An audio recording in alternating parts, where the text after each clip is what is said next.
I would come up with a group of people here. We usually spend every Saturday or every second Saturday come up here with and stay in the bunkhouse, which is now the meeting hall, and you would have dinner with Francis. And on rare occasions, like somebody's birthday, so we would be allowed to have a little wine. That would be one bottle amongst 10 or 12 people. That'd be about that much in a glass. Very, very little. Now, of course, we have alcohol and restrictions, and there's no alcohol allowed on the premises. But those days were sort of, was Francis present, that was okay. So one evening we were sort of sitting along the table, just on the other side of this wall here, about 10 or 12 people. We had just a little wine for this celebration, and somebody knocked at the door. And similar to a story that you probably heard about Baba sitting on the cards when a particular person called to and so Francis did the same thing basically. It's very similar. Francis was able to convey that, like the feeling of being closer to Baba. He would sort of take the bottle and sort of make sure it was well hidden away before he would actually answer the door. And so in many ways, being with Francis was in a way, had that feeling of bringing one closer to Baba. But just on top of that, I want to tell something else. Francis used to come down to Brisbane on occasion and stayed in the house in which Arrhenian and I shared together, and he stayed there to do some work with May Lundqvist and work on his books. And on that occasion, he let it be known that it would be quite okay to have a glass of wine with dinner. So alcohol restrictions didn't apply in Brisbane, and we would be allowed to. He'd be quite happy to have a glass with dinner. I lived with Francis probably for about the last 12 months. I can't remember any exact times, but I stayed with him sort of to be able to be there if anything would happen. And I think for the last 6 or 9 months he was bedridden, and my only duty basically was to be there at night. And I got up usually about 3 in the morning and turned him, so he wouldn't get bed sores. I would get up and turn him in his bed, and I would serve him breakfast, usually mash up papayas and with a bit of ice cream, and feed him that. And later, I think Roy and Ros would come, and they would give him a wash, and other people would come in the evening. Ros will tell you more about who those people were, but they would come, prepare dinner, and come and feed Francis, and other people would do the washing. So my role was, I feel, was quite basic, but I was very happy that I was able to do that. And I was only be able to do that because I was unemployed at the time, because otherwise I don't think Francis would have accepted that, which would have been probably be regarded as a sacrifice, giving up a job. But because I was unemployed, it was no big deal in a way. I mean, could have been in Brisbane, I could have been here, and I was happy to do that. The most outstanding event is basically that he never complained at all. I mean, there was just absolutely no complaint. He and I can't really say much about it. I mean, it was just somebody slowly passing away.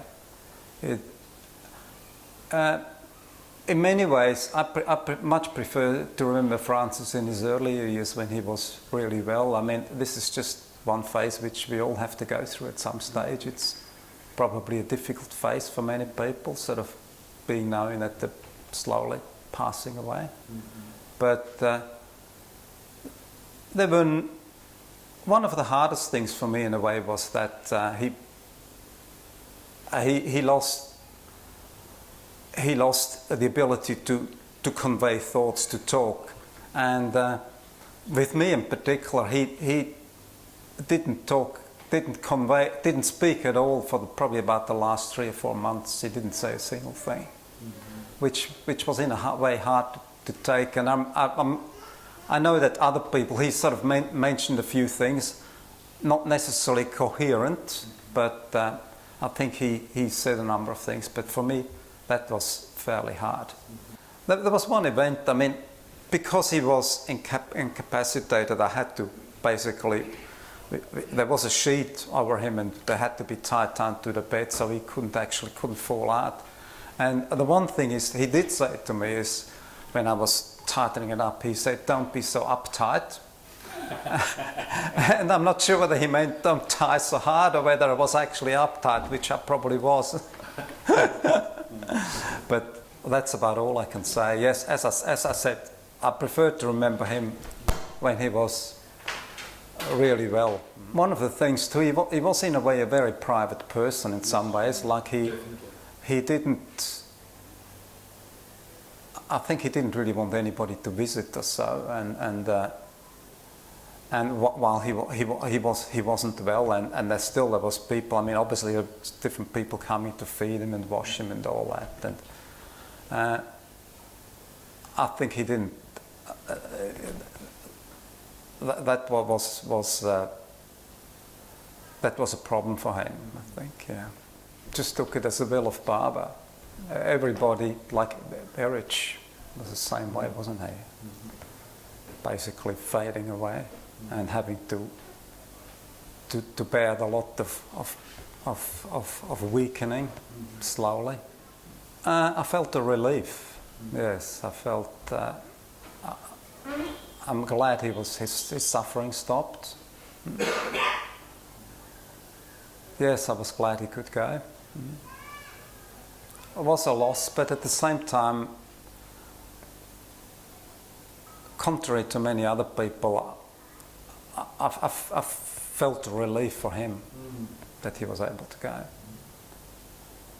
And I don't wish that he was around because of that. I sort of fondly remember the times when he was alive, and that's enough for me. Everybody has to pass on at one stage. And to be getting very, very old is a burden on anybody. So to be able to go away at a reasonable age is in a way a good experience. There is one thing I do want to say, and that is, to this day, Francis's poetry gives me strength at times. And in particular that poem that we started off with last night, that "Do not give up. Though fate 1,000 times makes you a pawn in its game, do not give up. Cling like a child to the skirt of your beloved's name." That's what it starts with. And at times when I'm in emotional trouble or difficulties or anything, this thing pops in my mind. It just comes to me. And it gives me strength and courage.